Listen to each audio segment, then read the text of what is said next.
Bonjour à tous, alors je vous retrouve aujourd'hui dans cette vidéo pour vous parler de mes projets automne-hiver 2024-2025. Donc comme vous allez le voir, il y a beaucoup de projets. Clairement ça va être impossible de les réaliser pour cette saison. Mais je pense que la plupart de ces projets seront de toute façon valables pour la saison de l'année 2024-2025. Donc si j'arrive pas à tout faire cette année, je les ferai l'année prochaine. En tout cas, ce qui est sûr, c'est que j'ai pris énormément de plaisir à réfléchir aux projets que je voulais réaliser. Et puis surtout, je trouve que ça évite d'avoir des achats tissus compulsifs.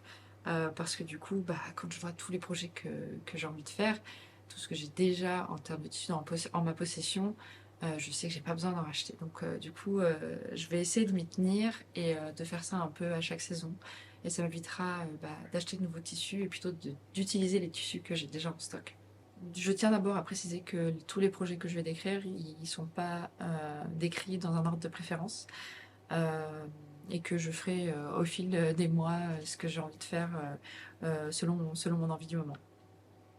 Donc d'abord, il y a les box mensuelles de chez Majam Couture. Donc ça, je suis abonnée, donc du coup, je vais les recevoir mensuellement et je vais essayer de m'y tenir. Après, comme je disais juste avant, si j'ai une préférence pour un autre projet, voilà, selon l'envie, je vais faire l'autre projet. Il y a le manteau Laurine de Sherwin Pattern. Donc ça, c'est un manteau, ça fait très longtemps qu'il est dans ma liste des projets que je souhaite coudre. Et donc je vais le réaliser dans cette espèce de laine. C'est pas de la laine, c'est du polyester. Donc c'est vrai que je m'étais dit que je rachèterais plus jamais de polyester. La qualité avait l'air pas trop mal. Donc voilà, je vais tenter le coup. Donc c'est un tissu qui vient de chez Les Tissus du Renard. Et donc en doublure, je vais utiliser cette viscose de chez Cousette, qui s'appelle d'ailleurs Bouquet d'automne, donc c'est en plein dans la saison. Euh, donc voilà, donc j'ai hâte de commencer à se coudre. En fait, j'ai hâte de coudre tous les projets que je vais vous décrire. Ensuite, il y a ce gilet sans manches, Rabat de chez IKT. Euh, Là, c'est un peu une inspiration que j'ai vue sur le site de Cézanne. Euh, donc voilà, avec des espèces de gros boutons comme ça. Donc pareil beige avec cet effet aussi un peu bouclette. Et l'intérieur, je vais utiliser une, une viscose de chez Atelier Brunette. Voilà, désolée, je regarde mes notes parce que je connais pas par cœur tous les patrons que je veux faire, ni les tissus que j'ai achetés. Ensuite, pour ma fille Mathilde, je vais réaliser une combinaison et une robe du même patron, Madrid, de chez Icati. Icati, je sais pas comment ça se prononce, mais voilà, je pense que je vous mettrai les liens dans la barre d'infos si jamais vous êtes intéressé par les patrons. Et là, je sais pas encore dans quel tissu je vais les réaliser, c'est pour ça que j'ai pas mis d'inspiration. Parce que je vais utiliser des chutes, hein, tout simplement. C'est l'avantage d'avoir des enfants en bas âge, c'est qu'on peut utiliser les chutes de tissu, ça c'est très satisfaisant. Parce que justement, comme je faisais pas ces projets avant, euh, et j'achetais toujours beaucoup de tissu, beaucoup de longueur, sans savoir vraiment avec quoi l'associer. Et finalement, on se retrouve avec des chutes de tissu, on ne sait plus quoi en faire. Donc là, c'est chouette, je peux écouler mon stock, mais c'est aussi pour ça que je veux faire ces projets. C'est pour éviter d'acheter des tissus avec des longueurs beaucoup trop grandes, quoi. Ensuite, je souhaiterais faire une pochette bijoux. Alors j'ai une, mais je sais pas, peut-être que... Donc là, vous voyez, c'est une inspiration que j'ai trouvée sur Etsy, que j'aime beaucoup parce que je porte beaucoup de boucles d'oreilles. Donc voilà, il y a quand même pas mal de choix. Mais après, je me dis que ça pourrait être, par exemple, une pochette bijoux, une pochette bague, une pochette collier, par exemple. Où, vous voyez, il y a différents compartiments. Et plutôt que d'avoir ces différents compartiments, ou alors donc, soit je crée différentes pochettes avec ces différents compartiments, ou alors je crée un système à clip, ce qui fait que je pourrais, selon mes envies, selon les tenues que j'ai décidé de porter quand je pars en voyage, eh bien, vous voyez, je clip les bagues, le nombre de bagues que je veux, ou je clip le nombre de boucles d'oreilles que je veux. Parce que je pense qu'il y a des fois où une paire, ça me suffira pour tout un week-end ou toute une semaine. Et puis il y a des fois, je vais vouloir un peu plus m'amuser et je vais vouloir prendre plus comment dire, de boucles d'oreilles que de bagues, par exemple. Enfin, Je ne sais pas si vous voyez ce que je veux dire, j'espère que je suis claire. Mais voilà, donc peut-être je fonctionnerai avec un système à clip où je viendrai changer chaque compartiment en fait différent en fonction de mes envies. Donc là, je n'ai pas encore de patron. J'ai vu qu'il y avait quelques patrons en ligne qui étaient gratuits. Euh, et pour ça, je vais utiliser des chutes de tissu. Donc je me dis que voilà, je vais faire des toiles, je vais m'amuser un peu et je verrai voilà, avec les patrons en ligne que je trouve et puis avec mon imagination. Ensuite, il y a le foulard coco de chez Madame Couture. Donc ça, c'est une box qui est déjà toute prête. Il y a pas mal de box toutes prêtes, vous le verrez. Euh, Parce que là, je voudrais apprendre. En fait, c'est pareil, j'ai des jolis tissus en viscose. Euh, j'ai pas assez pour faire des vêtements ou pour utiliser juste pour des poches ou des. Enfin, disons que j'ai pas assez pour pouvoir faire ou même réutiliser pour des sous-vêtements. Mais en créer des foulards, ce serait chouette. Et les foulards, j'adore ça. J'en ai beaucoup. Euh, et j'aimerais bien voilà, apprendre peut-être comment faire un joli foulard. Donc je me suis. Voilà, moi je trouve que via les box, on apprend beaucoup. Et une fois qu'on sait, on peut aussi adapter avec les tissus que nous avons. Ensuite, il y a aussi de chez Majam Couture, il y a le sac à dos Lara. Donc notre fille Mathilde va bientôt commencer la crèche. Euh, et voilà, j'ai pas de sac pour elle. Et donc je me suis dit quand j'ai vu la nouvelle collection de chez Majam, j'ai adoré les motifs voilà, fleurs. Euh, et je me suis dit c'était la parfaite occasion pour créer un sac à dos pour Mathilde. Comme ça, elle aura le sac quand elle ira à la crèche, avec le change, tout ce dont elle aura besoin. Ensuite, il y a la blouse Amy de chez Jolie Lab. Euh, Là, le tissu, j'ai trouvé super et je l'ai reçu et la qualité a l'air incroyable. Vraiment, je suis trop contente, donc hâte de le refaire. Ensuite, il y a la chemise Camille, aussi de chez Jolie Lab. En fait, je trouve que c'est un modèle très frais. Euh, J'aime beaucoup les différentes tailles de rayures. Je trouve que c'est très original. Et ça peut se porter avec tout. Avec une jupe en jean, un jean, un pantalon blanc. Ça peut aller avec tout. Alors, je pense que ce sera plutôt. C'est vrai que pour la saison actuelle, c'est peut-être pas trop la couleur à porter, on va dire.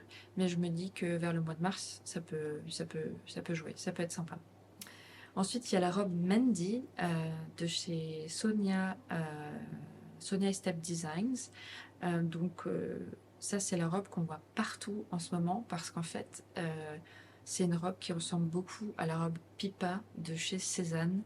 Euh, et effectivement, et du coup, moi j'adore cette robe. Et quand j'ai vu que le patron existait, voilà, je me suis dit, il faut absolument que je m'en crée une. Euh, donc voilà, j'ai décidé de la créer dans une couleur un peu bordeaux. Cette année, on a vu que les couleurs qui étaient très à la mode pour la saison automne-hiver, c'est le bordeaux, c'est le marron, c'est ces couleurs-là. Et le bordeaux, c'est une de mes couleurs favorites. Donc du coup, voilà. Ensuite, il y a le manteau Everest. Alors cette année, je me suis challengée avec deux manteaux, j'en ai encore jamais fait, ce sera les premiers. Donc le manteau Everest vient de chez Madame Couture. Et en fait, c'est un manteau qui est un peu rose comme ça. Je trouve que ça change parce que j'ai tendance à porter énormément de noir l'hiver. Et c'est dommage en fait parce que, bon, c'est joli le noir, mais ouais, un peu de peps quoi. Il me manque un peu de peps dans ma garde-robe hivernale. Et donc du coup, c'est pour ça que j'ai craqué sur le manteau Everest. Ensuite, il y a le t-shirt Rachel.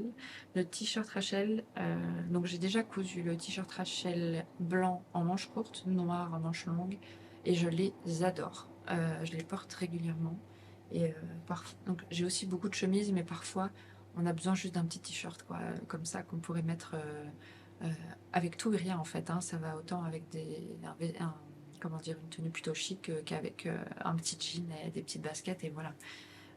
Mais du coup, vu que j'ai ces deux couleurs, il me manquait cette couleur un peu bah, marron, dans les tons un peu marron. Et voilà, donc j'ai sauté sur l'occasion, j'ai pris le t-shirt Rachel. Ensuite, il y a les culottes menstruelles de chez Belen Paris. Alors, c'est un patron que je ne retrouve plus sur le site. Je sais pas trop pourquoi, mais à l'époque, j'avais acheté en fait leur box, enfin les box de la marque Belen Paris, euh, et j'avais beaucoup aimé. Et j'en ai réalisé 3 et en fait, bon, c'est pas suffisant, quoi. Donc du coup, heu, voilà, je souhaiterais en réaliser d'autres. Enfin voilà, c'est vraiment très très confortable et en même temps, ça reste joli. Donc du coup, je voudrais en réaliser d'autres. Ensuite, il y a la robe Pétunia qui vient du livre Mes essentiels bohèmes. Donc ça, c'est de l'influenceuse, enfin l'instagrammeuse, je sais pas comment on dit maintenant, mais Charlene Hans sur Instagram. Et donc ça, c'est une robe, enfin c'est un tissu que j'ai depuis des années, donc je vais le réaliser une espèce de velours côtelé comme ça. C'est un tissu que j'ai depuis des années et en fait, ça fait depuis des années que j'ai ce modèle de robe dans ma tête. Et, euh, et du coup, voilà. Donc, je pense que c'est un projet que je vais réaliser très vite parce que ça fait vraiment longtemps que je l'ai. Et puis, je trouve que vous mettez ça avec une petite chemise blanche en dessous. Très joli. Ensuite, il y a le chemisier Janie de chez Apolline Patterns. Alors, le chemisier Janie, j'en ai déjà réalisé deux, trois. Je l'adore. Euh, donc, du coup, là, j'ai choisi deux tissus différents parce que je vais réaliser deux chemisiers Janie. Donc, en broderie anglaise, je vais réaliser la version avec les petits froufrous au niveau du bas. Le chemisier Janie, c'est un chemisier qui se décline sur les 4 saisons. Donc ça, elle le dit bien sur son site et c'est totalement vrai parce qu'il y a l'option manche courte, l'option manche trois quarts, je crois, l'option manche longue avec différentes finitions. Donc franchement, c'est génial. Il y a même l'option sans manche. Donc voilà pour la version broderie anglaise et je souhaiterais aussi refaire une version blanche euh, donc avec un tissu, voilà, une espèce de viscose ou un coton, mais cette fois-ci avec les nœuds. Et là, c'est aussi une version que j'ai retrouvée sur le site, que j'ai vu sur le site Cézanne avec les nœuds. Donc la version nœud, j'en ai déjà réalisé une il y a un moment, l'année dernière ou il y a 2 ans, et je la porte très souvent. Et en bordeaux, donc j'essaierai de vous retrouver la photo pour vous faire voir. Ensuite, il y a la blouse Amy de chez Jolie Lab. Ça, c'est pareil, c'est peut-être plus une chemise à mettre pour la saison au niveau du printemps, mais je trouve que vous pouvez mettre ça aussi avec un pantalon bleu marine, ça peut être très joli, ou même avec un jean. Et voilà, vous rajoutez un petit pull pour l'hiver et ça ira très bien et ça évite à nouveau de reporter du noir. Donc voilà. Ensuite, il y a la blouse Camille à nouveau que je vous ai fait voir juste avant, mais en version rose. Alors pour la blouse Camille, cette fois-ci, cette version me faisait penser à une version, il me semble que c'est de chez Balzac. Il y a une version chemise comme ça, rayée, avec différentes tailles de rayures qui est sortie de chez Balzac. Et j'ai trouvé ça trop beau. Donc quand j'ai vu que Jolie Lab la sortait, je me suis prise un peu trop tard parce qu'elle était en rupture de stock. Donc je regardais quand même tous les jours pour voir si elle revenait. Et finalement, elle est revenue. Donc, du coup, je l'ai prise. Et je me suis dit, c'est pour ça que j'ai pris aussi la version en rose, parce que je me suis dit qu'elle était aussi très très jolie.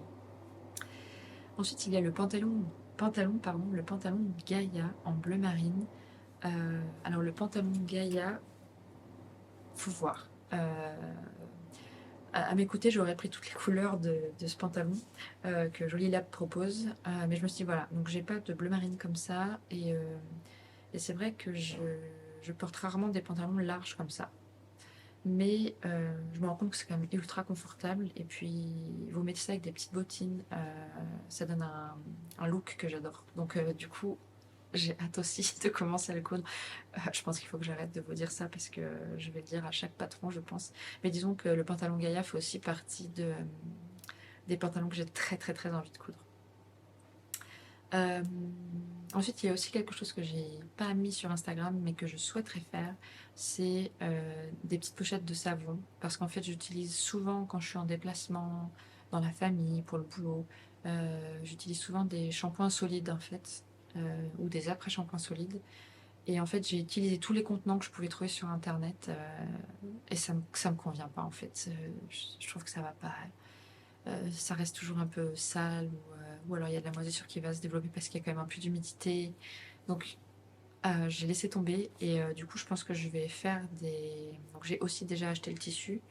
Je vais faire des petites pochettes. Je crois que c'est sur ma petite mercerie que j'ai vu le patron. Ça a l'air tout simple avec un petit bouton à clips. Et voilà. et on est tranquille. Et l'avantage, c'est que comme ça reste du tissu, je me dis que ça peut aussi passer à la machine une fois que vous rentrez de chez vous, et voilà quoi. Donc ça, je vais en réaliser, et puis voilà, je l'ai juste pas noté là parce que j'avais plus la place en fait sur mon post Instagram. Euh, Autrement, donc il y a donc pour la fin, donc comme certains d'entre vous le savent, donc je pratique de la danse classique. Et en fait, c'est simple, mais toutes les tuniques que j'ai, je trouve qu'elles me serrent trop, quoi. Je suis plus du tout à l'aise dedans.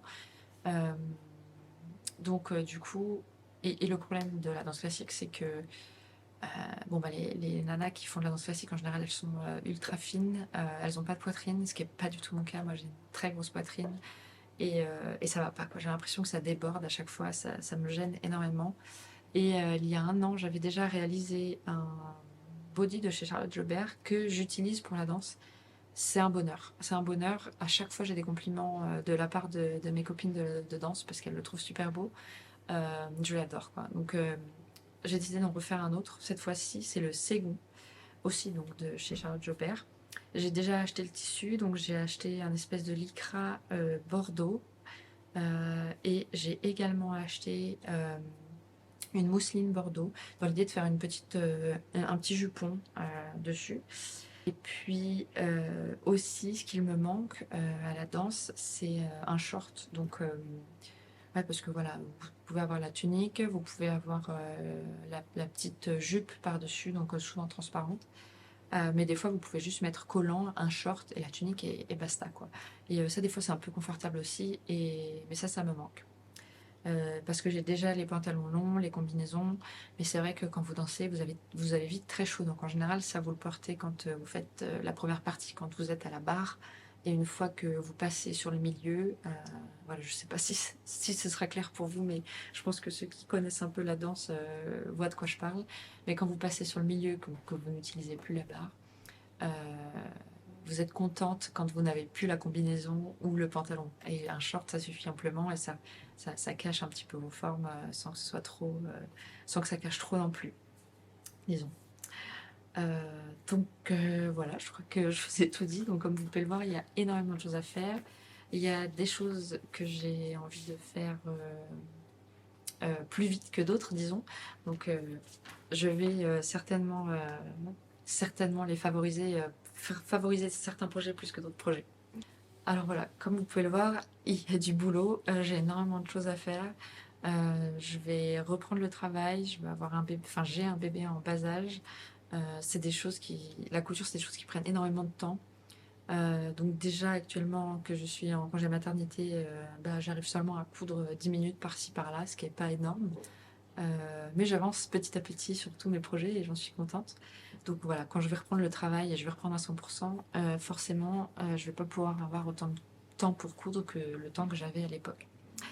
Mais en tout cas, j'ai pris plaisir, vraiment, comme je le disais en début de vidéo, à réfléchir.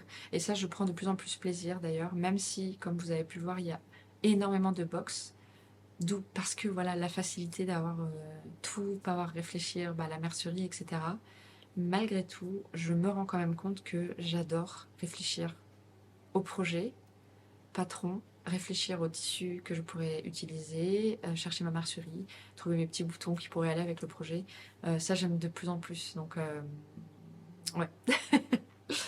Euh, mais voilà, je pense que quand on a un bébé en bas âge, comme je le disais, d'avoir du tout prêt, entre guillemets, c'est quand même très pratique. C'est pas très économique, mais c'est pratique.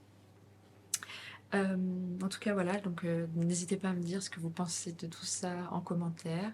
Je ne sais pas si vous aimez les projets que j'ai proposés ou s'il y a des projets que vous préférez à d'autres, dites-moi tout. Et je voulais également vous demander si vous aimiez ces vidéos, ces sous-longues. Vous savez, c'est ces vidéos où... alors, c'est vrai que personnellement, c'est pas les vidéos que je regarde, mais ça pourrait peut-être vous intéresser, mais c'est de coudre vraiment ensemble de A à Z un projet. Je filme tout de A à Z. Comme ça, vous voyez les galères que j'ai eues, je vous explique tout. Je vous explique si j'ai dû découdre un truc, parce que ça m'arrive presque à chaque projet, hein, de faire une bêtise. Mais voilà, je me dis que peut-être ça vous plairait. Et moi, en tout cas, je sais que je prendrai forcément plaisir à filmer tout ça. Voilà, j'espère que cette deuxième vidéo vous aura plu et je vous dis à la prochaine vidéo. Bye bye!